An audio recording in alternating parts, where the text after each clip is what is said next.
Hey everybody, it's Glenn, back in this video as my reviews of the Marvel Legends Captain America's Civil War Giant Man Bathwave roll on with Captain America himself. The blurb on the card back reads, an ally to justice, Captain America charges into battle with his shield at the ready. And not just shield at the ready, it seems, as the packaging back pictures Cap, fist clench, ready to punch fascism in the face. Then pictured on the left there is the Giant Man Build-A-Figure, and the figures you will need to collect to build said Giant Man are Captain America, as we have here, the movie Iron Man Mark 46, movie Black Panther, and then the comic segment Marvel's Nuke, Nick Fury, and Red Guardian. So here he is out of packaging in the sculpt, packing in all that movie realistic detail down to the very surface texture of the fibre of his uniform. And I might just be lending him to a soon-to-be bride for good luck, as he pretty much covers all the bases of something old, something new, something borrowed, and something blue.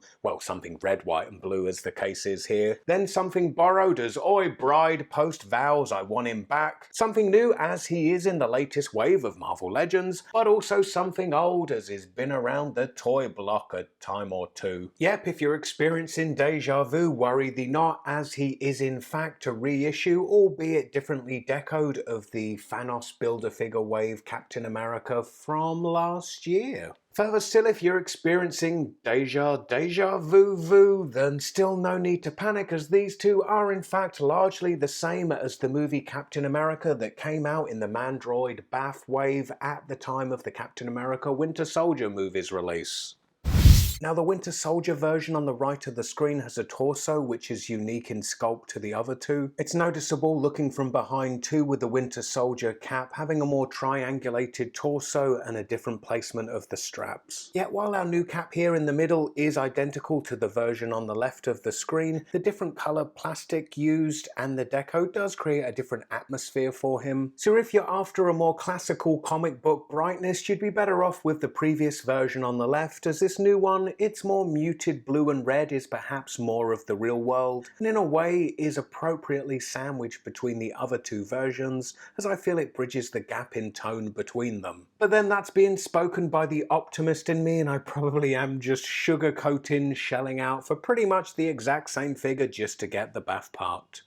And that's been made an even bitter pill to swallow when this new version is without the interchangeable head the previous two versions came with. Not to mention the interchangeable picky nose fingered hand, or even the high five hand. Plus, with the new version at the factory when he was being made, I guess somebody called lunch when it came to painting the flesh details on his hands. A bit cheeky really, isn't it? Yeah, Hasbro aren't completely cutthroat with the budgets yet, as he does come with his shield. I mean, how can it not? That'd be a bit like an It's Glenn without a hey everybody. And it has what I like to see in Cap's shield, the star and its circles raised in relief, unlike Wolf Cap's shield from the previous wave, which is noticeably smaller in size. On its reverse, it does have some sculpted detail and straps, so it actually looks like the reverse of the shield and not just flat plastic, but then the downside to that is it doesn't have the peg that allows it to be pegged into his back. And his arm slots in quite easily. I remember the previous two versions, the straps were maybe a harder vinyl and it was a bit more of a wrestle to get his arm in there. Here, not so much. Often I find the shields that Cap action figures come with come up a bit too small in scale to the body of the action figure. Yes, Red Onslaught Cap, I'm talking about you. But here that isn't the case at all. In fact, I'm thinking maybe it's a little too big. I'm hard to please, aren't I? You should try living with me. And I say maybe too big as compared to the Disney Store exclusive Marvel Select Avenging Captain America that I recently reviewed, and it's actually the same size, even though that action figure is a larger 7-inch scale.